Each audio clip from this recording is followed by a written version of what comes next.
Hello everyone, hope you are doing very well. ये है हमारा पार्ट 9 ऑफ चैप्टर 5 जिसमें हम डिस्कस करने वाले हैं ऑडिट ऑफ बोरोविंग्स और दो क्लोजेस कारो 2020 की, क्लोज 2 और क्लोज 9। इसके पहले ऑलरेडी हमने audit of PP, intangible asset, purchase, sales, depreciation, amortisation, employ benefit expense, other expenses, inventory, cash and cash equivalent वगैरह समझ लिया है, राइट। और कारो 2020 की कुछ क्लोजेस भी हमने समझ लिए हैं। होपफुली वो सारे ही वीडियोस आपने देख लिए होंगे, राइट। तो चलिए समझते हैं ऑडिट ऑफ बोरोविंग्स। ये दिया हुआ है पेज नंबर 5.27 पर। बोरोविंग्स मतलब कि कोई भी लोन एंटिटी ने अगर ले रखी है, कोई भी लायबिलिटी है, ऑब्लिगेशन है, तो वो बोरोविंग्स में कंसिडर किया जाता है। बैंक, फाइनेंशियल इंस्टीट्यूशन पर के पास लोन ली हो सकती है, डिबेंचर वगैरह हो सकता है। तो उसका ऑडिट कैसे करेंगे वो हमें समझना है। जनरली ये जो बोरोविंग्स होंगे वो सिक्योर्ड होंगे, उसमें एंटिटी ने कुछ सिक्योरिटी रखी होगी। तो वो क्या है, इंटरेस्ट रेट किस तरह से, रीपेमेंट किस तरह से होता है, वो सारी चीजें हमें कंसिडर करनी होगी। और उनका फाइनेंशियल स्टेटमेंट में प्रॉपरली डिस्क्लोजर क्लासिफिकेशन किया है या नहीं, वो हमें देखना होगा। तो चलिए इन डिटेल समझते हैं। Liabilities are the financial obligation of an enterprise other than owners funds. Owners funds है वो भी liability है, बट वो internal liability है, वो ओनर्स को ही पे करना है। उसके अलावा की जो liabilities है, राइट, वो इंपॉर्टेंट होती है, वो ज्यादा रिस्की होती है। Liabilities include borrowings, trade payables, and other current liabilities, deferred payment credits, and provisions. Right? Verification of liabilities is as important as of assets. For if any liability is omitted or understated or overstated, the financial statements would not have shown a true and fair view of the state of affairs of the company. अगर liabilities को properly showcase नहीं किया गया है, understated या overstated है, तो उस वजह से भी फाइनेंशियल स्टेटमेंट है वो true and fair view present नहीं करेगा। इसीलिए लायबिलिटीज का ऑडिट करना भी इतना ही जरूरी होगा। Borrowings are monies made available using external sources like bank loans, debentures, public fixed deposits, etc. इसका ऑडिट कैसे करेंगे वो समझते हैं। ब्रीफ डिस्क्रिप्शन में assertions और यहाँ पर ऑडिट प्रोसीजर दे रखी है। All borrowings on the balance sheet represent a valid claims by banks or other third parties existence. Actual में वो बैंक या फिर जो भी थर्ड पार्टी है उनके पास से लोन ले रखी है और वो एग्जिस्ट करती है, वो हमें देखना होगा। यहाँ पर एग्जिस्टेंस हमें चेक करना है कि एक्चुअल में वो ऑब्लिगेशन है या नहीं। तो उसके लिए क्या हम ऑडिट प्रोसीजर करेंगे, उसके लिए हम बोर्ड मिनट्स की मीटिंग्स देख सकते हैं, अप्रूवल्स देख सकते हैं, दूसरे लोन एग्रीमेंट वगैरह चेक करेंगे और डायरेक्ट कंफर्मेशन प्रोसीजर वगैरह भी कर सकते हैं, राइट। तो चलिए इन डिटेल ऑडिट प्रोसीजर समझते हैं। Review board minutes for approval of new lending agreements. During review, ensure that new loan agreements or bond issuance were authorized. Ensure that significant debt commitments were approved by the board of directors. हम board meeting की minutes check कर सकते हैं जिसमें से पता चलेगा कि ड्यूरिंग द ईयर कोई बोरोविंग्स वगैरह ली है या नहीं, या फिर बॉन्ड इश्यू की है, या फिर और कोई डेट एग्रीमेंट है या नहीं। और वो हमें देखना है कि वो अप्रूव्ड है या नहीं, ऑथोराइज्ड होना चाहिए। अप्रूवल बोर्ड ऑफ डायरेक्टर्स की अप्रूवल होनी चाहिए, वो हमें चेक करना होगा। वो मिनट्स में से हम चेक कर सकते हैं।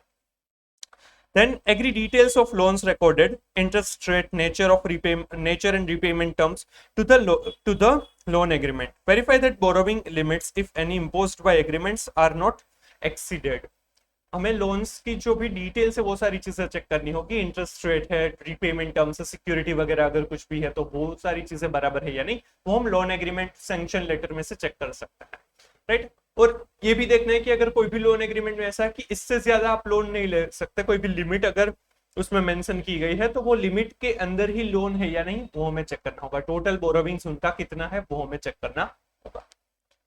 क्योंकि कई बार ऐसा होगा कि कोई एक लोन एग्रीमेंट में ऐसा है कि कोई बोरोविंग की लिमिट है, राइट, वो मेंशन की गई है, और अगर टोटल बोरोविंग से ज्यादा है तो जो ये लोन ली है, जो लोन एग्रीमेंट हुआ है, वो लोन को रीपे करने की भी रिस्पॉन्सिबिलिटी आ सकती है, right. Roll out and obtain independent balance confirmation SF505 in respect of all the borrowings from the lender, banks or financial institution, etcetera. External confirmation मंगवा सकते हैं।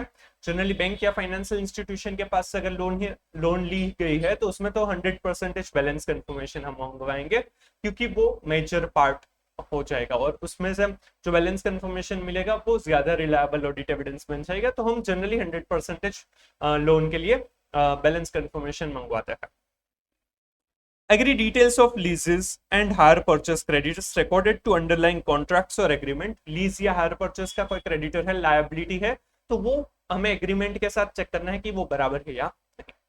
In case of debentures, examine trust deed for terms and dates of redemption, borrowing restrictions and compliance with covenants. Covenant मतलब agreement या फिर terms and conditions हम कह सकते हैं। तो जो डिबेंचर ट्रस्ट डीड बना है वो हमें चेक करना होगा, उसमें से रिडम्पशन किस तरह से होने वाला है, कब होने वाला है, दूसरे कोई भी टर्म्स कंडीशंस है, कोई भी कंप्लायंस है, रिस्ट्रिक्शंस है, तो वो सारी चीजें भी हम चेक कर पाएंगे। When debt is retired, ensure that a discharge is received on assets securing the debt. जब भी डेट रिटायर हो रहा है मतलब कि पूरा रीपेमेंट हो गया, फिर जो उसके सामने जो सिक्योरिटी रखी गई थी वो डिस्चार्ज होनी चाहिए, उसके ऊपर से चार्ज है वो हटाना चाहिए। Obtain written representation that all the liabilities which have been recorded represent a valid claim by the lenders. जो भी liabilities borrowings दिखाए हैं वो सारे ही एक्चुअल में है वो obligation towards any lender है, वो हमें पता चलेगा। तो ये एग्जिस्टेंस के लिए ये सारी प्रोसीजर करनी है। बोर्ड मिनट्स की मीटिंग्स देखेंगे और उसमें अप्रूवल है या नहीं वो चेक करेंगे। सेकंड, लोन के रिकॉर्ड्स जो भी है वो हम लोन एग्रीमेंट से चेक करेंगे, उसकी जो इन्फॉर्मेशन है, इंटरेस्ट है, रीपेमेंट टर्म्स है, वो सारी चीजें देखेंगे। और अगर उसमें कोई रिस्ट्रिक्शन है, राइट, लिमिट है लोन लेने के लिए, तो वो प्रॉपर है या नहीं, वो प्रॉपरली फॉलो हो रही है या नहीं, वो हमें देखना होगा। देन एक्सटर्नल कंफर्मेशन हम मंगवाएंगे एज पर ऐसा 505 100% बैंक और फाइनेंशियल इंस्टीट्यूशन से अगर लोन है तो 100% मंगवाना एडवाइजेबल रहता है। फिर लीज और हायर परचेस के एग्रीमेंट्स, कॉन्ट्रैक्ट्स वगैरह चेक करेंगे। डिबेंचर्स है तो उसमें ट्रस्ट डीड चेक करेंगे सारे कंप्लायंसेस के लिए। और जो अगर कोई भी डेट रिटायर हो गया है, रीपेमेंट हो चुका है, तो उसमें से जो सिक्योरिटी है वो डिस्चार्ज हुई या नहीं वो देखेंगे और रिटर्न रिप्रेजेंटेशन लेंगे जो भी लायबिलिटीज दिखाई है उसके लिए, राइट।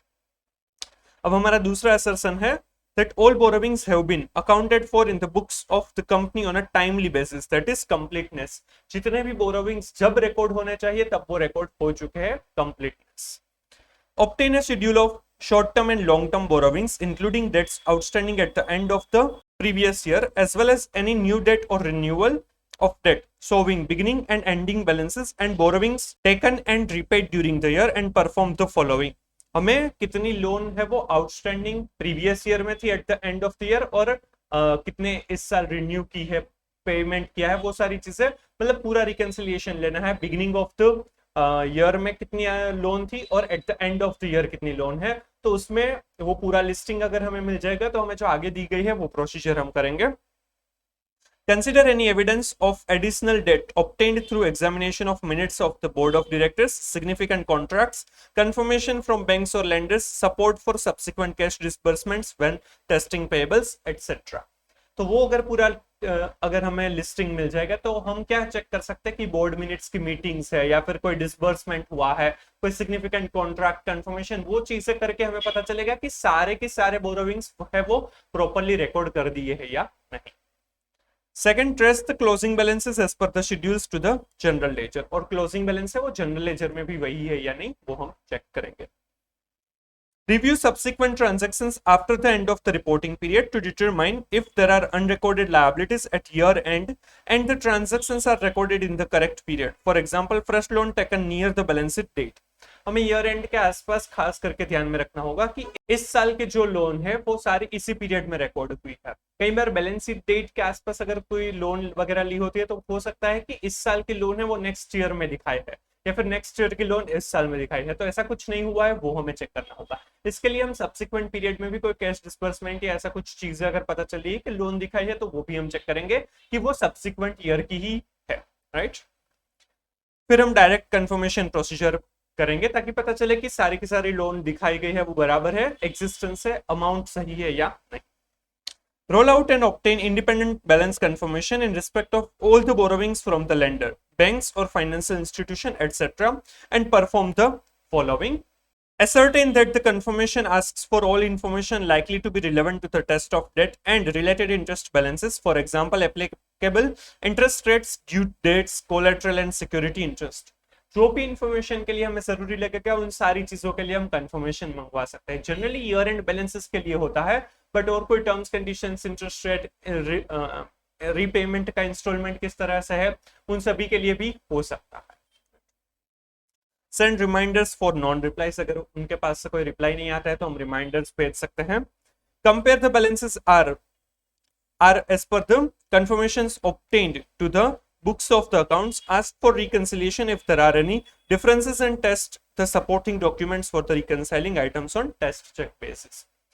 जो कंफर्मेशन मिलेगा उसको हम बुक्स ऑफ अकाउंट्स के साथ चेक करेंगे, और अगर उसमें कोई भी डिफरेंसेस आ रहा है तो रिकंसिलिएशन भी हम मंगवाएंगे, और वो जो रिकंसिलिएशन है उसमें जो रिकंसाइलिंग आइटम्स है उसके लिए हम सपोर्टिंग्स भी चेक करेंगे on test check basis, right. तो ये एक्सटर्नल कंफर्मेशन की प्रोसीजर होगी। क्या क्या इंफॉर्मेशन हमें कंफर्म करवानी है वो हमें असरटेन करना है, उसके बाद अगर रिप्लाई नहीं आता है तो हमें रिमाइंडर्स भेजने हैं, और जब कंफर्मेशन आ जाएगा तो उसे बुक्स ऑफ अकाउंट्स के साथ हमें मैच करना है, और अगर डिफरेंसेस है तो रिकंसिलिएशन हम देखेंगे, मंगवाएंगे, राइट। तो इस तरह से एक्सटर्नल कंफर्मेशन प्रोसीजर होगी। और ये कंप्लीटनेस के बारे में था, उसमें हम क्या क्या करेंगे, सबसे पहले तो पूरा शेड्यूल मंगवाएंगे, जितने भी लोन है उसका पूरा लिस्ट मंगवाएंगे, और उसमें दो प्रोसीजर करेंगे। एविडेंसेस एक तो चेक करेंगे कि जब ड्यूरिंग द ईयर अगर कोई भी न्यू बोरोविंग्स है तो उसके लिए बोर्ड मीटिंग्स है, कैश डिस्बर्समेंट है, वो सारी चीजें हम देख सकते हैं, कॉन्ट्रैक्ट एग्रीमेंट एक्सेट्रा। और फिर क्लोजिंग बैलेंसेस जो है उसको जनरल लेजर के साथ मैच करेंगे। देन हम सब्सिक्वेंट ट्रांजैक्शंस भी देखेंगे, ईयर एंड के ट्रांजैक्शंस भी देखेंगे कि उसमें कुछ भी लोन वगैरह अगर ली गई है तो वो करेक्ट पीरियड में रिकॉर्ड की गई है। और फिर डायरेक्ट कंफर्मेशन प्रोसीजर करेंगे इस पर S505 एक्सटर्नल कंफर्मेशन। उसके लिए हम एसर्टेन करेंगे कि क्या इंफॉर्मेशन हमें कंफर्म करवानी है। सेकंड, रिमाइंडर्स भेजेंगे अगर रिप्लाई नहीं आता है तो। और तीसरा था कि बैलेंसेस जो है उसको कंपेयर करेंगे, जो कंफर्मेशन मिला और बुक्स ऑफ अकाउंट्स में जो मेंशन किया है उसे कंपेयर करेंगे, डिफरेंस आएगा तो रिकंसिलिएशन होगा। अब वैल्यूएशन के बारे में है, that liability is recorded at the correct amount, that is valuation. Borrowings है वो करेक्ट अमाउंट से दिखाई है, वो हमें चेक करना होगा। Determine that the accounting policies and methods of recording debt are appropriate and applied consistently. Recording of debt के लिए जो भी अकाउंटिंग पॉलिसीज फॉलो होती है वो प्रॉपर है और वो कंसिस्टेंटली फॉलो हो रही है, वो हमें चेक करना होगा। Agree loan balances and loan payables to loan agreement. Loan balances, loan payable जो भी दिखाया है वो लोन का एग्रीमेंट रिपेमेंट शेड्यूल के हिसाब से बराबर है, वो हमें चेक करना होगा, right.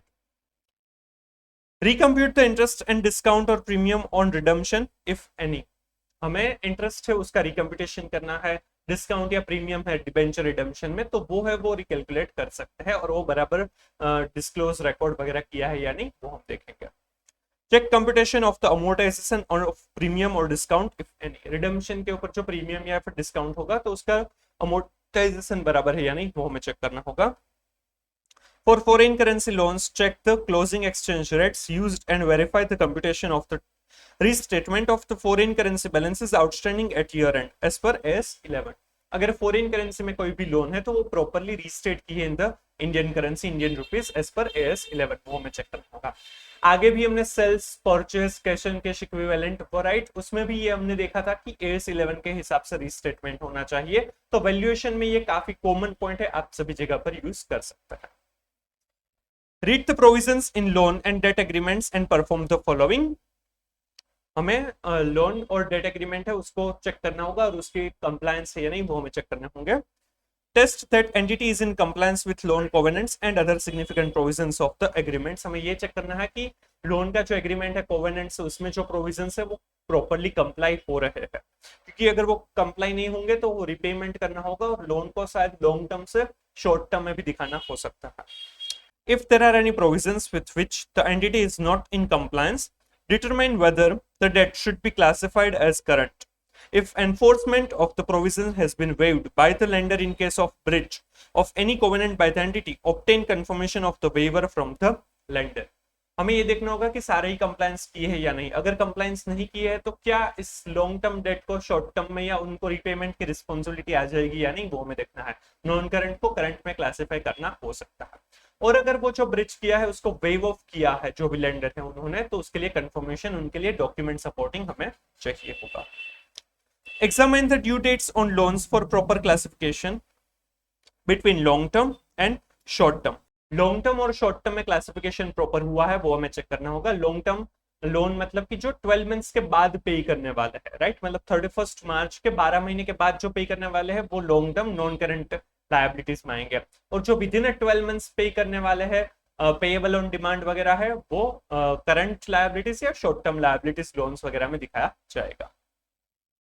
Where installments of long-term loans falling due within the next 12 months have been disclosed in the financial statements, for example in parenthesis or by way of footnote, verify the correctness of the amount of such installments. जो भी long term loans है वो with in 12 months उनके instalment पे करना है, वो अलग से दिखाया जाएगा क्योंकि वो करंट लायबिलिटी बन जाएगी। जनरली उसको सेपरेटली डिस्क्लोज किया जाता है, current maturities of long term debt में दिखाया जाता है, वो हम आगे देखेंगे। Examine the debt agreements for any restrictive covenants. Review restrictive covenant and provisions relating to default and ensure disclosure thereof in the financial statement. अगर कोई भी restrictive covenant से कोई restriction है, limits वगैरह है, तो वो properly comply किए जा रहे हैं या नहीं, वो हमें देखना होगा। Examine the important terms in the loan agreements and the documents, if any, evidencing charge in respect of such loans and evidences. Examine whether the requirements of the applicable statute regarding creation and registration of the charges have been complied with, including disclosures of the same to the extent mandated by statute and considered necessary for proper understanding of the user of financial statement. हम loan agreements documents वगैरह check करेंगे और देखेंगे कि अगर उसमें कोई charge create करने की, रजिस्टर करवाने की जरूरत है तो वो प्रॉपरली किया है या नहीं, जो भी उसके लिए एप्लीकेबल लॉ रेगुलेशन होंगे वो भी देखेंगे। कंपनीज एक्ट 2013 में आपने पढ़ा हुआ चार्जेस वाला पूरा अलग से चैप्टर है, तो उसमें रजिस्ट्रेशन ऑफ चार्जेस है वो कंपलसरी है, तो वैसा कंप्लायंस हुआ या नहीं वो हमें देखना होगा। और अगर वो नॉन कंप्लायंस है तो उसके लिए फाइनेंशियल स्टेटमेंट में अगर डिस्क्लोजर करने की जरूरत होगी तो वो भी किया जाएगा। शेड्यूल 3 के हिसाब से भी ये जरूरी है कि अगर कंपनीज एक्ट के हिसाब से जो चार्ज रजिस्टर करवाना जरूरी है वो अगर नहीं करवाया है तो अलग से डिस्क्लोज करें, वो हम आगे समझने वाले हैं। In case the value of the security falls below the amount of the loan outstanding, examine whether the loan is classified as a secured only to the extent of the market value of the security. जो भी loan entity ने ली है, right, उसके लिए जो security रखी है और वो सिक्योरिटी की जो वैल्यू है वो falls below the amount of the loan outstanding, right, अगर उसकी वैल्यू है वो रिड्यूस हो जाती है लोन अमाउंट से, तो क्या उसमें जो क्लासिफिकेशन होगा सिक्योर्ड लोन और अनसिक्योर्ड लोन में, तो क्या जितना सिक्योरिटी की वैल्यू है उतना ही सिक्योर्ड लोन में दिखाना है और बाकी का अनसिक्योर्ड में, या क्या करना है वो हमें डिसाइड करना होगा। Examine the hire purchase agreements for the purchase of assets by the entity and ensure the correctness of the amounts shown as outstanding in the accounts, and also examine the security aspect. Hire purchase agreement है वो properly showcase किया है या नहीं, disclose किया है या नहीं, वो correct है या नहीं as per the agreement वगैरह, वो सारी चीजें हमें देखनी होगी। He should carefully review the borrowings from related parties and ensure compliance with AS 18 और Ind AS 24। ये Ind AS 24 आपको याद रखने की जरूरत नहीं है क्योंकि आपने अभी तक Ind AS 24 नहीं पढ़ा है, तो वो जरूरी नहीं है। हाँ, वो रिलेटेड पार्टी से रिलेटेड ही है, बट फिर भी आपने सिर्फ AS 18 पढ़ा है तो AS 18 ही याद रखिए। रिलेटेड पार्टीज के साथ के पास से अगर कोई भी बोरोविंग्स है तो वो AS 18 के हिसाब से डिस्क्लोज करना जरूरी होगा। रिलेटेड पार्टीज कौन है, ड्यूरिंग द ईयर कितने ट्रांजैक्शन हुए, मतलब कि क्या बोरोविंग्स लिए गए, क्या रिपेमेंट किया गया, और outstanding balances at the year and क्या है वो डिस्क्लोज करना जरूरी हो जाएगा, राइट। इसके पहले हमने सेल्स परचेज वगैरह में भी देखा था कि अगर कोई भी रिलेटेड पार्टी ट्रांजैक्शन है तो वो AS 18 के हिसाब से डिस्क्लोज करना। Verify whether liabilities towards bank in respect of bills discounted, bills negotiated, checks discounted, etc. are correctly reflected and disclosed in the financial statement. अगर कोई भी बैंक के साथ लायबिलिटी है रिगार्डिंग द बिल्स, चेक्स वगैरह, तो वो प्रॉपर्ली डिस्क्लोज की है या नहीं वो हमें देखना होगा। The auditor should also verify that the amount borrowed is within the borrowing powers of the company as laid down by the AOA and MOA. जो भी कंपनी है उन्होंने जो बोरोविंग्स किए हैं वो इस पर the powers of AOA MOA है या नहीं वो हमें चेक करना होगा। Verify that the company has not contravened the restrictions laid down by section 180 related to restrictions on power of boards of the Companies Act 2013 in respect of the borrowings of the company. Also check compliance of section 185 related to loans and loans to directors etc. and 186 related to loans and investments by company of the Companies Act 2013. यहाँ पर हमें अलग अलग provisions बताए हैं Companies Act 2013 के 180, 185 and 186, जो आपके सिलेबस में नहीं है, ये आपको सेल्फ बेस्ड ऑनलाइन मॉड्यूल जो आएगा उसमें ये समझने रहेंगे। तो ये पॉइंट आप इग्नोर कर सकते हैं क्योंकि ये 180, 185 एंड 186 यहाँ पर समझना काफी डिफिकल्ट हो सकता है। आपको ये सिलेबस में भी नहीं है तो इसका पॉइंट आप स्पेसिफिकली पूछने के चांसेस नहीं है, और आप बाकी सारे पॉइंट्स है तो वो लिख सकते हैं, तो ये पॉइंट इग्नोर कर सकते हैं, right. Examine the purpose for which the amount is borrowed and ensure that the amount is not used against the interest of the company. किस पर्पस के लिए वो बोरोविंग्स किया था और उसी पर्पस के लिए यूज हो रहा है या नहीं वो देखना है, और वो कोई भी तरीके से कंपनी के इंटरेस्ट के खिलाफ नहीं होना चाहिए, right. When the entity has accepted deposits, examine whether the directives issued by the RBI or other appropriate authority have been complied with. अगर कोई भी डिपॉजिट एक्सेप्ट की है कंपनी ने, राइट, तो वो लायबिलिटी बन जाएगी। तो उसके लिए जो आरबीआई की रिक्वायरमेंट है या फिर कंपनीज एक्ट में भी डिपॉजिट्स के बारे में है, तो वो सब कुछ कंप्लायंस हुआ है या नहीं वो हमें देखना। तो ये वैल्यूएशन के बारे में था। हमें सबसे पहले देखना होगा कि अकाउंटिंग पॉलिसीज बराबर है या नहीं, और वो प्रॉपरली फॉलो हो रही है या नहीं, और वो कंसिस्टेंटली फॉलो होती है या नहीं वो हमें देखना होगा। लोन बैलेंसेस और लोन पेएबल्स है वो लोन एग्रीमेंट रिपेमेंट शेड्यूल के हिसाब से है, बराबर है, वो हमें चेक करना होगा। फिर लोन के ऊपर का इंटरेस्ट रिकम्प्यूट करेंगे, और डिस्काउंट या प्रीमियम अगर रिडम्पशन में है तो वो रिकम्प्यूट करेंगे। हम अमोर्टाइजेशन, प्रीमियम और डिस्काउंट का अमोर्टाइजेशन है वो कंप्यूटेशन चेक करेंगे। फिर जो AS11 के हिसाब से रीस्टेटमेंट करना है फॉरेन करेंसी लोन को, तो वो प्रॉपर हुआ है या नहीं वो हम देख सकते हैं। फिर हम लोन और डेट एग्रीमेंट है उसका प्रोविजंस चेक करेंगे कि वो कंप्लाई होते हैं या नहीं। अगर वो कंप्लायंस नहीं हो रहे तो क्या उसे हमें नॉन करंट डेट को एज ए करंट दिखाना जरूरी है या नहीं, और अगर उसका जो ब्रेच हुआ है उसको वेव ऑफ किया है अगर जो भी लेंडर है उन्होंने, तो वो उसका डॉक्यूमेंट हम चेक करेंगे। फिर ड्यू डेट्स के हिसाब से हमें चेक करना होगा लॉन्ग टर्म और शॉर्ट टर्म में क्लासिफिकेशन बराबर है या नहीं। फिर इंस्टॉलमेंट्स जो भी होंगे लॉन्ग टर्म लोन के, वो विद इन 12 मंथ्स होते होंगे, विद इन 12 मंथ्स जो पे करने होंगे वो अलग से डिस्क्लोज किए जाएंगे, राइट, उसके लिए स्पेसिफिकली मेंशन करना जरूरी होगा। फिर डेट एग्रीमेंट्स जो है उसमें रिस्ट्रिक्टिव कोवेनेंट्स है, कोई भी रिस्ट्रिक्शन लिमिटेशन है तो उसका प्रॉपरली कंप्लायंस हुआ है या नहीं, और अगर जरूरत है तो वो डिस्क्लोजर प्रॉपरली हुआ है या नहीं वो हमें देखना होगा।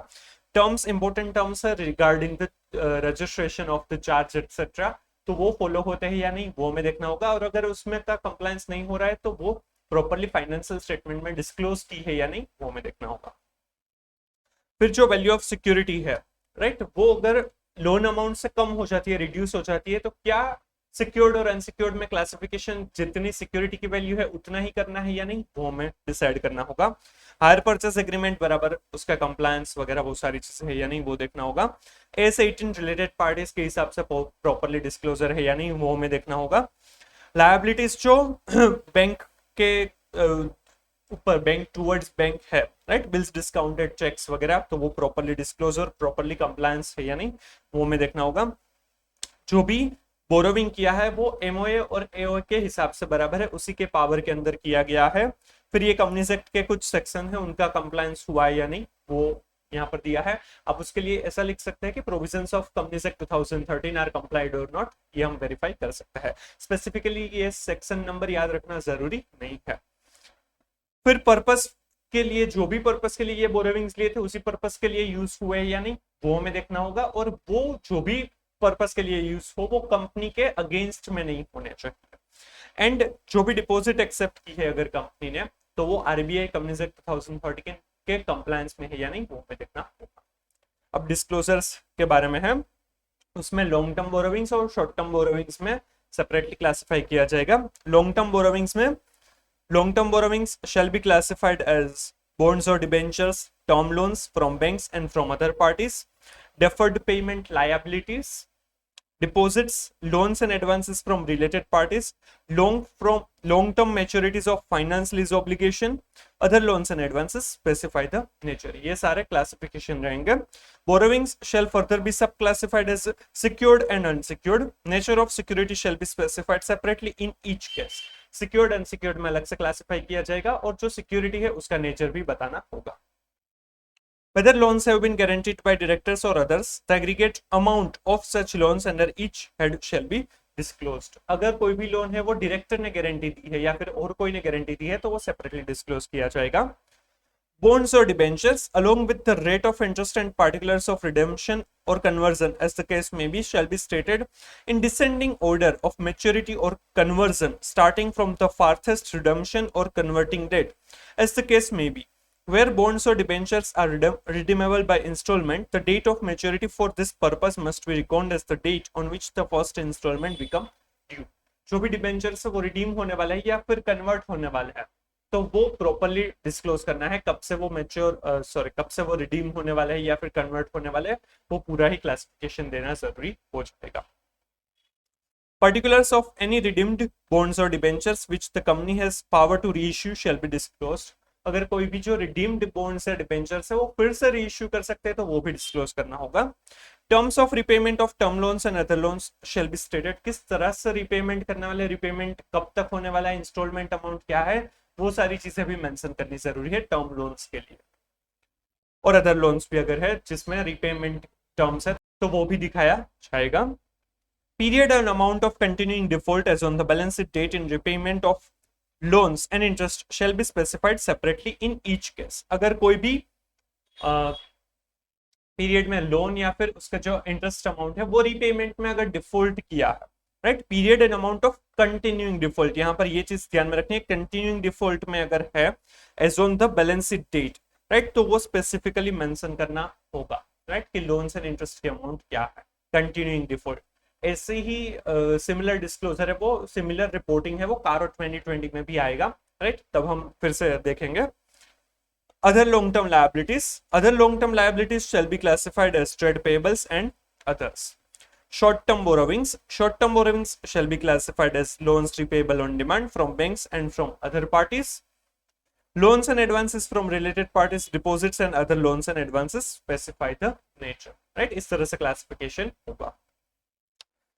फिर यहाँ पर जो हमने लॉन्ग टर्म बोरोविंग्स के लिए देखा, similar type of disclosures short term borrowings के लिए भी आएंगे, जैसे कि सिक्योर्ड अनसिक्योर्ड क्या है और सिक्योरिटी स्पेसिफिकली हमें मेंशन करनी है। फिर लोन या फिर लोन है वो डायरेक्टर या और किसी ने अगर गारंटी दी है तो वो सेपरेटली डिस्क्लोज करना जरूरी है।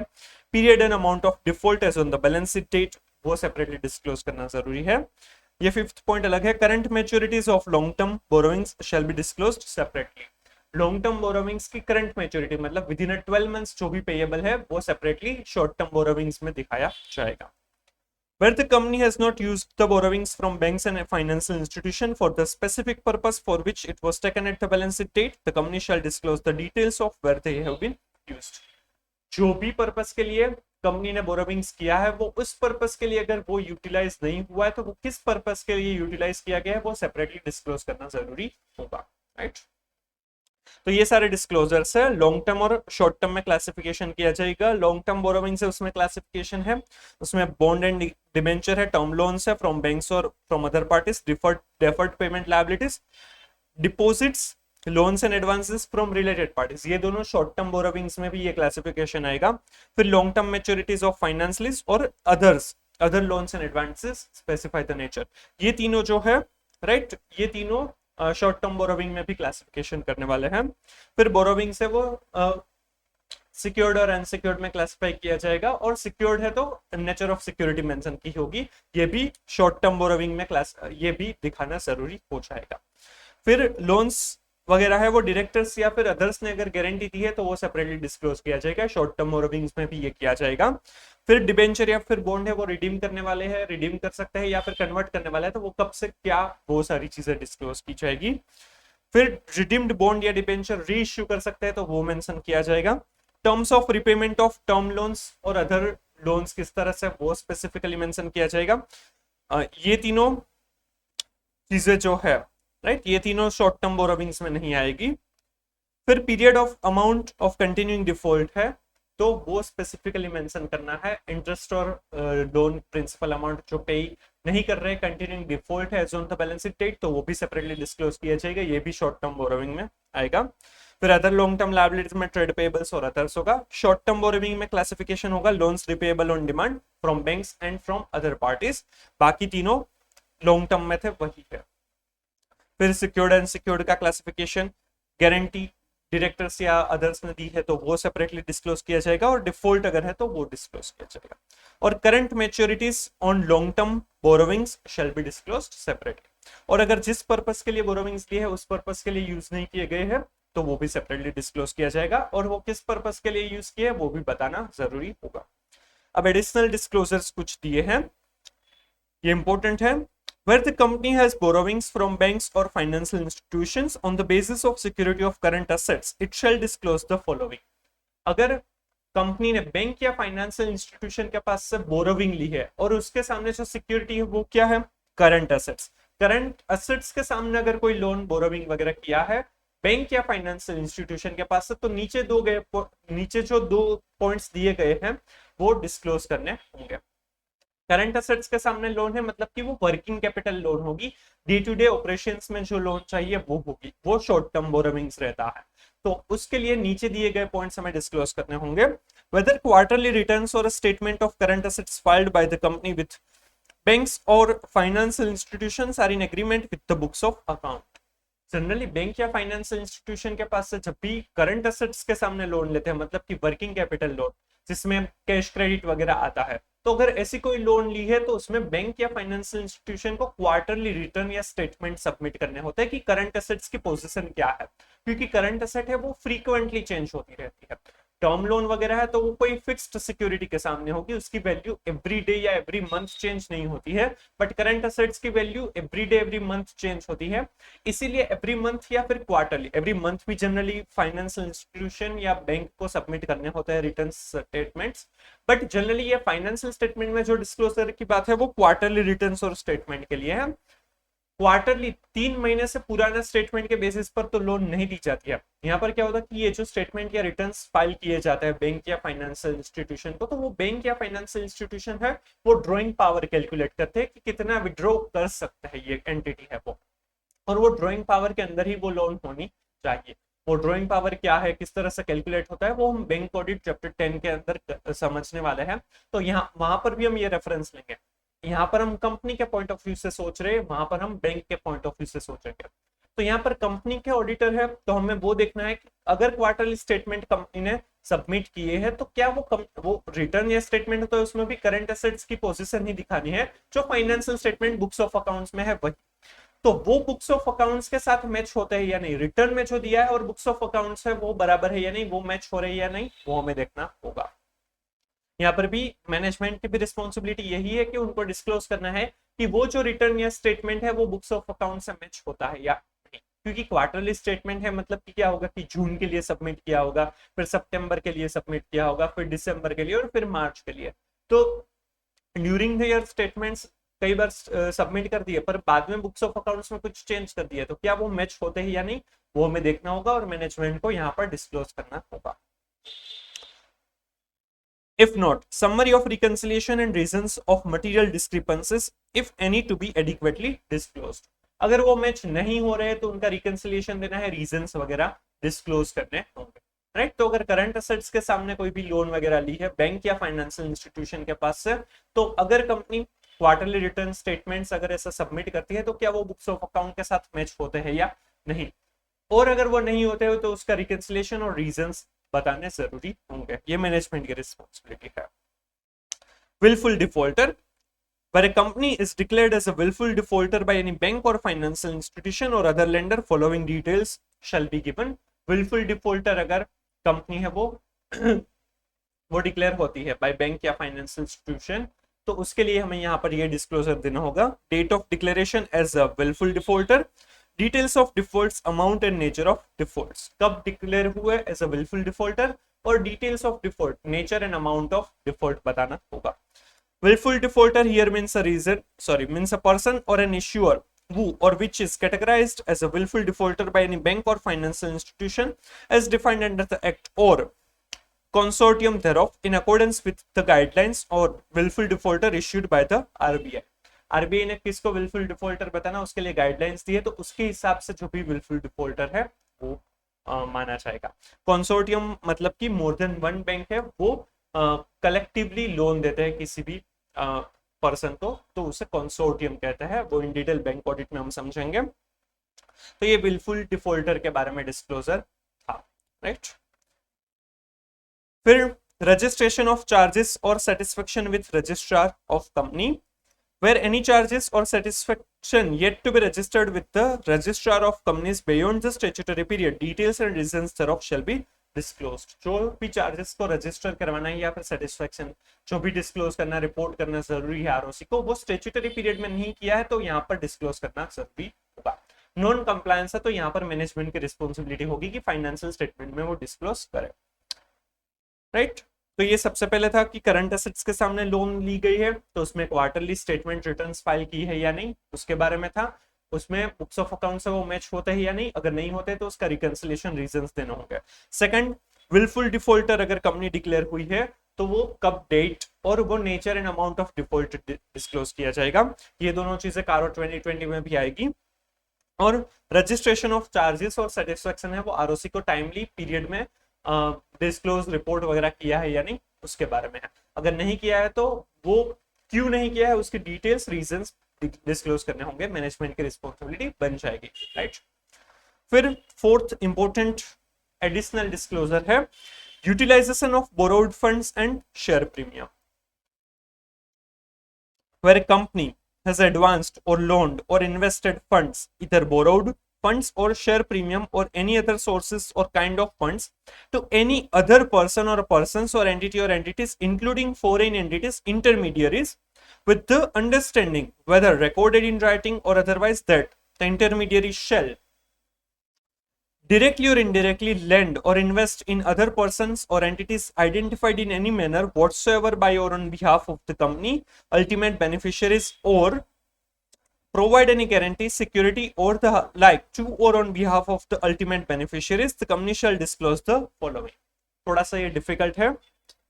यहाँ पर क्या है कि जो भी कंपनी है, फॉर एग्जाम्पल हम कंपनी एक्स का ऑडिट कर रहे हैं, राइट, इसका हम ऑडिट करने वाले हैं। हमारे लिए ये जो कंपनी एक्स है वो ऑडिट ही है, कंपनी एक्स का हम ऑडिट कर रहे हैं। कंपनी एक्स है वो किसी भी तरीके से कोई और कंपनी है, राइट, कंपनी वाई में इन्वेस्ट करती है, लोन देती है एडवांस से या फिर कोई भी तरीके से गारंटी वगैरह देती है, राइट। फिर ये कंपनी वाई है वो कंपनी जेड को देते हैं। अब यहाँ पर क्या है कि जो कंपनी एक्स है वो कोई भी रीजन से कंपनी जेड को डायरेक्टली वो पैसे नहीं दे सकते हैं, इसीलिए क्या किया, कंपनी एक्स ने वाई को दिया, वाई ने जेड को दिया। समझ में आ रहा है? तो पर्पस क्या था, ये जो भी फंड जो दिया जा रहा है उसका पर्पस था कि कंपनी एक्स से कंपनी जेड को पहुंचे, राइट। तो यहाँ पर जो पैसे जो दिए जा रहे हैं वो किसके लिए है, कंपनी जेड के लिए है। तो ये क्या है, अल्टीमेट बेनिफिशियरी है। किसने दिए हैं, कंपनी एक्स ने दिए हैं। कंपनी एक्स ने वाई को दिए, वाई ने जेड को दिए। किसके लिए, जेड के लिए दिए गए हैं ये पैसे, राइट। कंपनी एक्स ने वाई को, वाई ने जेड के लिए। तो जेड है वो अल्टीमेट बेनिफिशियरी है, एक्स से वो कोई भी रीजन से कंपनी जेड को डायरेक्टली नहीं दे रहे तो वो वाया वाया दे रहे। तो ये कंपनी वाई जो है वो इंटरमीडियरी है। मतलब कि कोई एक कंपनी है जिसका हम ऑडिट कर रहे हैं वो किसी और पर्सन या एंटिटीज को दे रहे हैं, दैट इज इंटरमीडियरी, और वो आगे पास ऑन कर रहे हैं, वो रिटर्न में या फिर किसी भी तरीके से डिसाइड किया हुआ है कि वो थर्ड पर्सन के लिए ही है, राइट। तो वो जो थर्ड पर्सन है कि जिसके लिए ये पैसे दिए गए हैं वो अल्टीमेट बेनिफिशियरी होगा। यहाँ पर ऐसा भी हो सकता है कि कंपनी वाई है वो डायरेक्टली, यहाँ पर तो कंपनी वाई ने सीधा डायरेक्टली दे दिया कंपनी जेड को। ऐसा भी हो सकता है कि कंपनी वाई है तो उसके पहले कंपनी ए को दे, फिर कंपनी ए है वो कंपनी बी को दे, और फिर कंपनी बी है वो कंपनी जेड को दे। Company X, X to Y, Y to A to B, B to Z, इस तरह से भी हो सकता है। तो ये क्या हुआ, इनडायरेक्टली हुआ, कंपनी वाई ने इनडायरेक्टली कंपनी ए को दिया, फिर कंपनी ए ने बी को और बी ने जेड को दिया, राइट। तो इस तरह से भी हो सकता है। तो ये कंपनी ए और बी भी क्या हो गई, इंटरमीडियरीज बन जाएंगे, पर अल्टीमेट बेनिफिशियरी कौन है, कंपनी जेड है। एक्स ने वाई को, वाई ने ए ने बी, बी ने जेड को दिया। अल्टीमेट बेनिफिशियरी कौन है, जेड है, राइट। कंपनी जिसका हम ऑडिट कर रहे हैं उन्होंने इंटरमीडियरीज को दिया। इंटरमीडियरी कौन है, पहले वाई, वाई ने डायरेक्टली अगर जेड को दिया तो भी जेड अल्टीमेट बेनिफिशियरी, वाई ने ए ने बी, बी ने जेड को दिया तो वो इनडायरेक्टली दिया, तो ए और बी इंटरमीडियरीज बन जाएंगे और जेड है अल्टीमेट बेनिफिशियरी बन जाएगा। तो अगर इस तरह से कोई भी फंड पास ऑन किए है या फिर सिक्योरिटी गारंटी वगैरह दिए गए हैं तो हमें कुछ डिस्क्लोजर देखने होंगे, मतलब मैनेजमेंट को फाइनेंशियल स्टेटमेंट में कुछ डिस्क्लोजर करने होंगे, राइट। फिर से वो एक बार पढ़ते हैं तो समझ में आ जाएगा।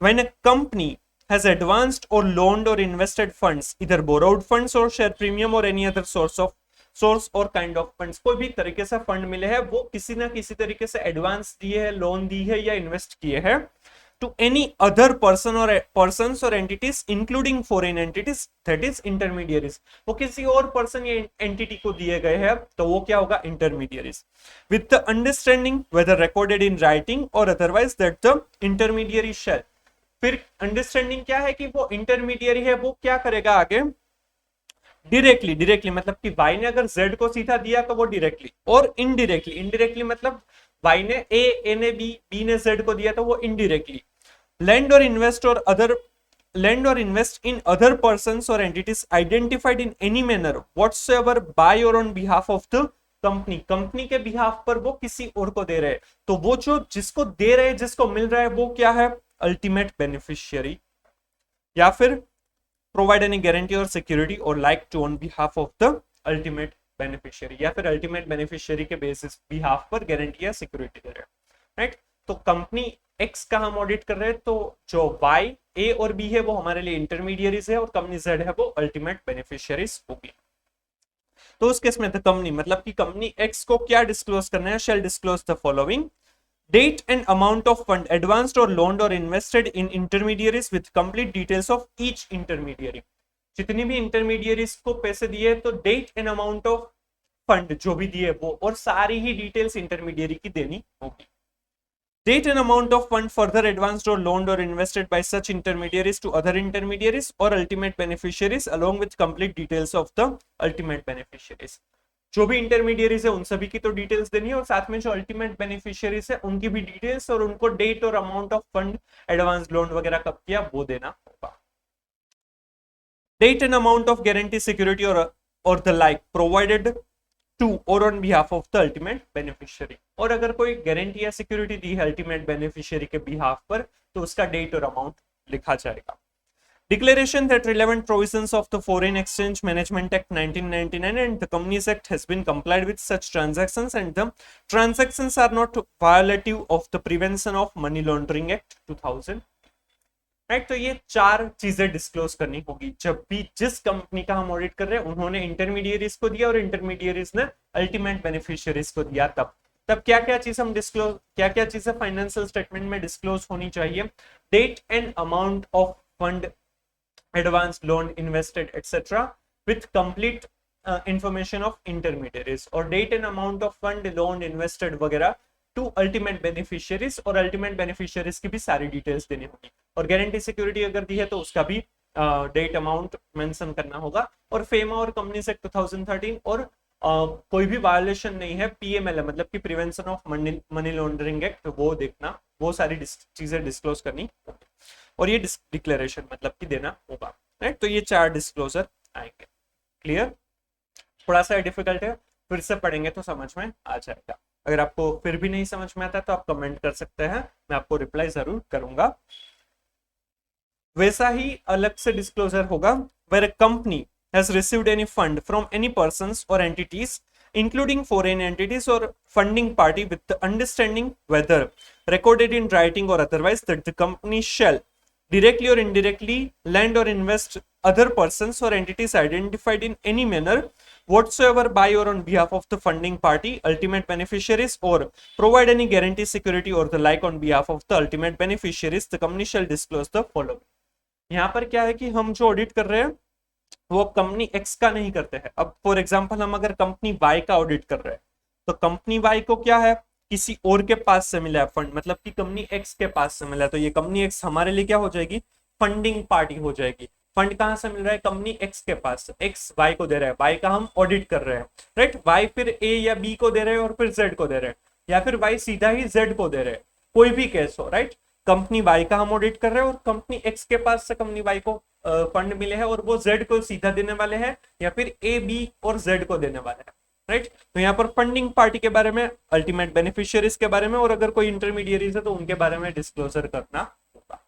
पहले हम कंपनी एक्स फंडिंग पार्टी का पॉइंट ऑफ व्यू से ऑडिट में देख रहे थे, अब अगर इंटरमीडियरी है, राइट, किसी और के पास से फंड मिला है दैट इज फंडिंग पार्टी, और किसी और के लिए फंड हम दे रहे हैं दैट इज अल्टीमेट बेनिफिशियरीज, तो उसका डिस्क्लोजर देना होगा, राइट। फिर से यहां पर एक बार पढ़ते हैं। Where a company has received any fund from any persons or entities including foreign entities that is funding party, जो भी कंपनी का ऑडिट कर रहे हैं वो उनको किसी और के पास से फंड अगर मिले हैं, राइट, फंडिंग पार्टी के पास से फंड मिले हैं, with the understanding whether recorded in writing or otherwise that the company shall, और जिस कंपनी का ऑडिट कर रहे हैं उनको क्या करना है, डायरेक्टली, मतलब वाई का ऑडिट कर रहे हैं तो वाई ने डायरेक्टली जेड को दे दिया या फिर इनडायरेक्टली, मतलब y ने a ने b ने z को दिया तो वो इनडायरेक्टली दिया। lend or invest in other persons or entities identified in any manner whatsoever by or on behalf of the funding party। x के बिहाफ पर z को दिया, z है वो अल्टीमेट बेनिफिशियरी है। या फिर कोई सिक्योरिटी गारंटी वगैरह दी है, तो जिस कंपनी का ऑडिट कर रहे हैं, मतलब कि जो इंटरमीडियरी कंपनी है, कंपनी y है, उसका अगर ऑडिट कर रहे हैं तो उसके फाइनेंशियल स्टेटमेंट में क्या डिस्क्लोज होना चाहिए? Date and amount of fund received from funding parties with complete details of each funding party, right? Funding party के पास से जब भी पैसे मिले तो date and amount of fund received, और जितनी भी फंडिंग पार्टी है सभी का डिटेल्स हमें मेंशन करना होगा, मतलब कि मैनेजमेंट को करना होगा, हमें चेक करना होगा, sorry. Date and amount of fund further advanced or loaned or invested to other intermediaries or ultimate beneficiaries along with complete details of the other intermediaries or ultimate beneficiaries। अगर y ने z को दिया तो वो ultimate beneficiary, या फिर company y ने a और b जो इंटरमीडियरी से उनको दिया तो उनकी भी डिटेल्स मेंशन करनी जरूरी होगी। अल्टीमेट बेनिफिशियरी से इंटरमीडियरी सबकी कंप्लीट इंफॉर्मेशन और date and amount of further advance loan invested वो भी मेंशन करना होगा। And date and amount of guarantee security or the like provided to or on behalf of the ultimate beneficiaries। guarantee security वगैरह है ultimate beneficiary के behalf पर, तो वो date and amount दी जाएगी। And declaration that the FEMA Companies Act and violation of PMLA नहीं हुआ है वो भी डिस्क्लोज करना होगा, राइट? सिंपल। इसमें इंटरमीडियरी के पॉइंट ऑफ व्यू से हम देख रहे हैं कि इंटरमीडियरी का ऑडिट कर रहे हैं तो उसके फाइनेंशियल स्टेटमेंट में क्या होगा कि फंडिंग पार्टी से जो पैसे मिल रहे हैं तो उसके डेट एंड अमाउंट और फंडिंग पार्टीज की डिटेल्स दी जाएगी, और जो अल्टीमेट बेनिफिशियरीज या अदर इंटरमीडियरीज को फंड आगे दे रहे हैं तो वो डेट एंड अमाउंट और उनकी कंप्लीट इंफॉर्मेशन डिस्क्लोज की जाएगी। बाकी दोनों जो ये 3 और 4 है तो वो आगे वाले पॉइंट में भी वो डिस्क्लोजर तो देने थे वही है। ये थोड़ा सा डिफिकल्ट पॉइंट है, फिर से पढ़ेंगे तो समझ में आ जाएगा। इसके बारे में वो ये डिस्क्लोजर सब कुछ बराबर हो गया है, राइट? वो फाइनेंशियल स्टेटमेंट में डिस्क्लोज करने की रिस्पॉन्सिबिलिटी तो मैनेजमेंट की है, राइट? ये मैनेजमेंट की रिस्पॉन्सिबिलिटी, वो हमें चेक करना होगा और इसके ऊपर कमेंट भी करना होगा, जो इन डिटेल हम चैप्टर 8 में समझने वाले हैं ऑडिट रिपोर्ट के अंदर, राइट? तो ये याद रखेगा, ये चैप्टर 8 में फिर से आएगा। तो ये था हमारा ऑडिट ऑफ बोरोविंग्स। होप आपको ये समझ में आ गया होगा। अब हम देखते हैं कारो 2020 की जो 2 क्लोजेस हमें समझनी है। क्लोज 2 जो आपको दिया है पेज नंबर 8.76 पर, क्लोज 1 ऑलरेडी हमने समझ लिया था, जो प्रॉपर्टी प्लान एंड इक्विपमेंट और इंटेंजिबल एसेट से जुड़ी हुई है। क्लोज 2 है, उसमें 2 सब क्लोजेस है, एक है वो इन्वेंटरी से जुड़ी हुई है और दूसरी जो है करंट एसेट के सामने जो लोन ली है उससे जुड़ी हुई है। Sub close A, whether physical verification of inventory has been conducted at reasonable intervals by the management, and whether in the opinion of the auditor the coverage and procedure of such verification by the management is appropriate। सबसे पहले तो ये comment करना है कि inventory का physical verification properly हो रहा है या नहीं, वो रीजनेबल इंटरवल्स पर मैनेजमेंट कंडक्ट करते हैं या नहीं, और उसके लिए कवरेज और प्रोसीजर बराबर है या नहीं, उसके ऊपर हमें कमेंट करना होगा। And whether any discrepancies of 10% or more in the aggregate for each class of inventory were noticed, and if so, whether they have been properly dealt within the books of account। और अगर कोई भी discrepancy 10% और मोर से मिली है for each class of inventory, तो वो properly financial statement में, बुक्स ऑफ अकाउंट्स में वो प्रॉपरली उसके रिगार्डिंग जो भी एडजस्टमेंट अकॉर्डिंग करना था वो प्रॉपरली हुआ है या नहीं, उसके ऊपर हमें कमेंट करनी होगी। तो इन्वेंटरी का physical verification management reasonable intervals पर करते हैं या नहीं, और प्रॉपर कवरेज एंड प्रोसीजर है या नहीं, वो हमें देखना है, कमेंट करना है। और सेकंड, अगर 10% और मोर की डिस्क्रिपेंसी है तो वो properly dealt in the books of account और नॉट, वो हमें उसके ऊपर कमेंट करना होगा। सब क्लोज बी है, whether during any point of time of the year the company has been sanctioned working capital limits in excess of 5 crore rupees in aggregate from the banks of financial institution on the basis of security of current assets। सबसे पहले तो ये कि कोई working capital limits है कि जो current assets के सामने ली गई है फ्रॉम बैंक या फिर फाइनेंशियल इंस्टीट्यूशन, जिसमें सैंक्शन लिमिट है वो in excess of 5 crore rupees है, राइट? 5 करोड़ रुपीज से अगर ज्यादा है तो ये एप्लीकेबल होगा ये क्लोज। तो 5 करोड़ से ऊपर की कोई सैंक्शन लिमिट वाली कोई भी वर्किंग कैपिटल लोन ली है या नहीं, उसके ऊपर हमें कमेंट करना है। और ये at any point of time during the year है, not just on the balance sheet date. Whether the quarterly returns or statements filed by the company with such banks or financial institutions are in agreement with the books of account of the company, if not, give details. और वो जो quarterly statement returns वगैरह submit करते हैं वो books of account के साथ match होते हैं या नहीं, वो यहाँ पर डिस्क्लोज करना होगा। जो फाइनेंशियल स्टेटमेंट में मैनेजमेंट की रिस्पॉन्सिबिलिटी है कि जो क्वार्टरली स्टेटमेंट जो सबमिट करते हैं वो बुक्स ऑफ अकाउंट के साथ मैच होते हैं या नहीं, और अगर नहीं हो रहे तो रिकंसिलिएशन रीजन बताइए। वैसे ही रिस्पॉन्सिबिलिटी ऑडिटर की आएगी कि जब भी करंट असेट्स के सामने अगर लोन ली गई है तो उसके लिए जो क्वार्टरली स्टेटमेंट सबमिट करते हैं वो बुक्स ऑफ अकाउंट के साथ मैच होती है या नहीं, अगर नहीं हो रही है तो उसकी डिटेल्स देनी होगी, राइट। तो ये क्लोज 2 था। सब क्लोज ए है इन्वेंटरी रिलेटेड, कि इन्वेंटरी का physical verification management reasonable intervals में करते हैं या नहीं, प्रोसीजर कवरेज बराबर है या नहीं, और 10% और मोर की डिस्क्रिपेंसी है तो वो properly dealt with in the books of account और नॉट, उसके ऊपर कमेंट करना है। Sub clause b of clause 2 of para 3 of CARO 2020 है कि कंपनी ने बैंक या फाइनेंशियल इंस्टीट्यूशन से at any point of time during the year working capital loan ली है जो करंट असेट्स के सामने है, वो 5 करोड़ से ज्यादा की अगर सैंक्शन लिमिट है तो वो बताना है, और उसके लिए अगर quarterly bank statements, quarterly statements जो भी रिटर्न्स है वो सबमिट करते हैं वो बुक्स ऑफ अकाउंट के साथ मैच होते हैं या नहीं, और अगर नहीं होते हैं तो उसकी डिटेल्स देनी, राइट। तो ये था हमारा क्लोज 2 ऑफ कारो 2020। और अब हम देखते हैं क्लोज 9 जो बोरोविंग से रिलेटेड है, दिया है पेज नंबर 8.79 पर। क्लोज 9 सब close A whether the company has defaulted in repayment of loans or other borrowings or in the repayment of interest thereon to any lender, if yes, the period and the amount of default to be reported as per the format below। यहाँ पर हमें दिया है कि अगर company ने कोई भी रीपेमेंट में डिफॉल्ट किया है वेदर इन प्रिंसिपल अमाउंट और इंटरेस्ट अमाउंट, तो नीचे दिए गए डिस्क्लोजर देना होगा। Nature of borrowing including debt securities, nature of borrowing, borrowing किस तरह से, सिक्योर्ड, अनसिक्योर्ड और सिक्योर्ड है तो डेट सिक्योरिटीज के बारे में बताना है। Name of lender, lender wise details to be provided in case of defaults to banks, financial institutions and government. Lender wise default अगर किया है, सॉरी लेंडर वाइज डिटेल्स देनी होगी, यहाँ पर नेम ऑफ लेंडर है तो लेंडर वाइज डिटेल्स कहां पर होगी, बैंक, फाइनेंशियल इंस्टीट्यूशन या गवर्नमेंट का अगर डिफॉल्ट है तो यहाँ पर उन सभी का लेंडर वाइज डिटेल्स देना जरूरी होगा, बाकी में लेंडर वाइज डिटेल्स देने की जरूरत नहीं है। Amount not paid on due date, जो भी अमाउंट ड्यू डेट पर पे नहीं की है वो, वेदर प्रिंसिपल और इंटरेस्ट, वो अमाउंट प्रिंसिपल या इंटरेस्ट क्या है, नंबर ऑफ डेज डिले और अनपेड, यहाँ पर दो चीजें हैं। अगर उन्होंने डिफॉल्ट ड्यूरिंग द ईयर किया था बट वो ड्यूरिंग द ईयर बाद में पेमेंट कर दिया है, राइट, जून में 30 जून को पे करना था और उन्होंने 15 जुलाई को पे किया है तो भी वो आएगा, और 31 मार्च तक नहीं पे किया है, 30 जून को पे करना था बट 31 मार्च तक नहीं पे किया है तो भी यहाँ पर आएगा। अगर वो 30 जून को पे करना था और 15 जुलाई को पे किया तो number of days of delay तो 15 डेज आएगा, और अनपेड है तो मतलब 31 मार्च तक भी नहीं पे किया है तो भी आएगा, और रिमार्क्स है, right. Similar disclosure financial statement में भी था बट वहां पर कंटिन्यूइंग डिफॉल्ट्स के बारे में था कि as on financial statement date, balance sheet date अगर कंटिन्यूइंग डिफॉल्ट है तो दिखाया जाएगा in the financial statement, but यहाँ पर नंबर ऑफ डेज और अनपेड मतलब कि डिफॉल्ट कंटिन्यूइंग है या फिर ड्यूरिंग द ईयर डिफॉल्ट किया था और वो प्रॉपर्ली पे अभी कर दिया, 31 मार्च को पे कर दिया है बट फिर भी डिफॉल्ट ड्यूरिंग द ईयर था तो वो दिखाना जरूरी हो जाएगा। ये इंपॉर्टेंट पॉइंट है, इसमें कंफ्यूजन हो सकता है, राइट।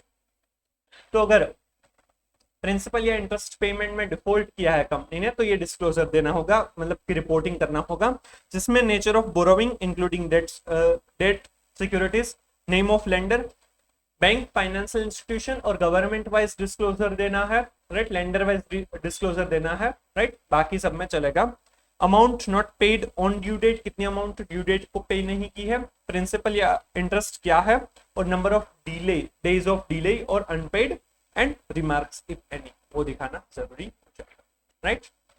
ये एक बार ओल्ड कोर्स में ये क्वेश्चन पूछा हुआ है, जनरली कारो 2020 में से एक क्वेश्चन तो आता ही है 4 मार्क्स के लिए, डिस्क्रिप्टिव में आता है 30 मार्क्स का तो पता नहीं है कि उसमें क्या आएगा, बट जनरली 4 मार्क्स में भी एक क्वेश्चन तो कारो 2020 में से आता ही है, तो ये काफी इंपॉर्टेंट क्लोजेस है, राइट। सब क्लोज बी है whether the company is declared wilful defaulter by any bank or financial institution or other lender. Financial statement में भी ये मेंशन करना है कि कंपनी विलफुल डिफॉल्टर है या नहीं, और उसमें डिस्क्लोज करना है date of declared as a wilful defaulter और nature and amount of default, right. यहाँ पर भी कारो 2020 में ऑडिटर की रिस्पॉन्सिबिलिटी होगी कि कंपनी क्या बिल्कुल डिफॉल्टर बैंक या फाइनेंशियल इंस्टीट्यूशन ने डिक्लेयर किया है या नहीं. Sub clause C, whether term loans were applied for the purpose for which the loans were obtained. If not, the amount of loan so diverted and the purpose for which it is used by may be reported. अगर loan है जिस purpose के लिए ली गई है वो इस purpose के लिए अप्लाई नहीं की गई है, तो वो किस पर्पस के लिए अप्लाई की है वो मेंशन करना होगा. राइट, वैसा सिमिलर डिस्क्लोजर है वो फाइनेंशियल स्टेटमेंट में भी आएगा. Whether funds raised on short-term basis have been utilized for long-term purposes? If yes, the nature and amount to be indicated. अगर जो भी शॉर्ट टर्म बोरोविंग्स है वो लॉन्ग टर्म पर्पस के लिए यूज किया गया है तो वो बताना है, और अमाउंट एंड नेचर जो भी अप्लाई किया है फॉर लॉन्ग टर्म पर्पस वो डिस्क्लोज करना होगा, रिपोर्ट करना होगा. Whether the company has taken any funds from any entity or person on account of or to meet the obligation of its subsidiaries, associate or joint venture. If so, details of thereof with nature of such transaction and the amount in each case. अगर company ने कोई भी loan वगैरह ली है वो किसके लिए ली है, सब्सिडरी, एसोसिएट या जॉइंट वेंचर के लिए, तो वो डिस्क्लोज करना होगा, वो रिपोर्ट करना होगा, और उसमें नेचर ऑफ सच ट्रांजैक्शन और अमाउंट रिपोर्ट करनी होगी. And last subclause F है whether the company has raised loans during the year on the pledge of securities held in its subsidiary, joint venture or associate companies. If so, give details thereof and also report if the company has defaulted in repayment of such loans raised. Company ने जो loan ली है उसके सामने pledge में securities रखी है, वो एसोसिएट, जॉइंट वेंचर या सब्सिडरी की है, तो उसको भी अलग से रिपोर्ट, यहाँ पर उसको अलग से डिटेल्स उसकी रिपोर्ट में देनी होगी. और अगर उसमें कोई भी डिफॉल्ट है रिपेमेंट ऑफ लोन में तो वो भी सेपरेटली डिस्क्लोज किया जाएगा. राइट, तो ये 6 क्लोजेस थी. क्लोज 9 के अंदर 6 सब क्लोजेस थी जो बोरोविंग से रिलेटेड है. सब क्लोज ए है, उसमें रीपेमेंट में अगर कोई भी डिफॉल्ट है ड्यूरिंग द ईयर किया हुआ है, राइट, कंपनी ने, तो एक टेबल डिस्क्लोज करना है जिसमें nature of borrowing including debt securities, फिर name of lender, lender wise details होगी, बैंक, फाइनेंशियल इंस्टीट्यूशन और गवर्नमेंट के केसेस में amount not paid on due date, principal या इंटरेस्ट क्या है वो दिखाना है, और number of delays, right, number of days of delay या फिर अनपेड, और रिमार्क्स देनी होगी. सब क्लोज बी है कि क्या कंपनी विलफुल डिफॉल्टर डिक्लेयर हुई है या नहीं. सब क्लोज सी है कि कंपनी ने जिस पर्पस के लिए बोरोविंग्स लिए क्या उसी पर्पस के लिए वो यूटिलाइज किए हैं या नहीं, और अगर किसी और पर्पस के लिए यूटिलाइज किया है तो उसका रिपोर्ट करना होगा. ये जो तीनों सब क्लोज है ए, बी और सी, ये फाइनेंशियल स्टेटमेंट में भी किसी ना किसी तरीके से डिस्क्लोजर आएगा. फाइनेंशियल स्टेटमेंट में डिस्क्लोजर की रिस्पॉन्सिबिलिटी मैनेजमेंट की होगी. कारो 2020 में ऑडिट, कारो 2020 में रिपोर्ट करने की रिस्पॉन्सिबिलिटी ऑडिटर की होगी. सब क्लोज डी है कि जो शॉर्ट टर्म बोरोविंग्स है वो लॉन्ग टर्म के लिए यूज की है तो उसकी डिटेल्स यहाँ पर देनी होगी. सब क्लोज ई है कि अगर कंपनी ने जो कोई भी लोन ली है, क्या वो लोन ली है वो पर्पस किसके लिए है वो सब्सिडरी, एसोसिएट या जॉइंट वेंचर के लिए, तो उसकी डिटेल्स देनी होगी. ट्रांजैक्शन का नेचर और अमाउंट डिस्क्लोज करना, रिपोर्ट करना होगा. और सब क्लोज एफ है कंपनी ने जो लोन ली है उसके सामने एसोसिएट, जॉइंट वेंचर या सब्सिडरी की सिक्योरिटीज को प्लेज किया है तो उसके बारे में डिटेल्स देनी होगी, और अगर उसमें कोई भी रीपेमेंट में डिफॉल्ट करते तो वो भी रिपोर्ट करना होगा. तो ये कारो 2020 की क्लोज 2 और क्लोज 9 थी. होप आपको ये समझ में आ गया होगा. ये ऑडिट ऑफ बोरोविंग से रिलेटेड था, इसीलिए हमने यहाँ पर समझा हुआ है. क्लियर. और आपको ये वीडियो अच्छा लगा है तो please like and share the video, comment if you have any doubt, suggestion और reviews, and please subscribe channel. Next video में हम ट्रेड रिसीवेबल और ट्रेड पेएबल का ऑडिट कैसे करेंगे वो समझेंगे. So stay tuned. Thank you so much.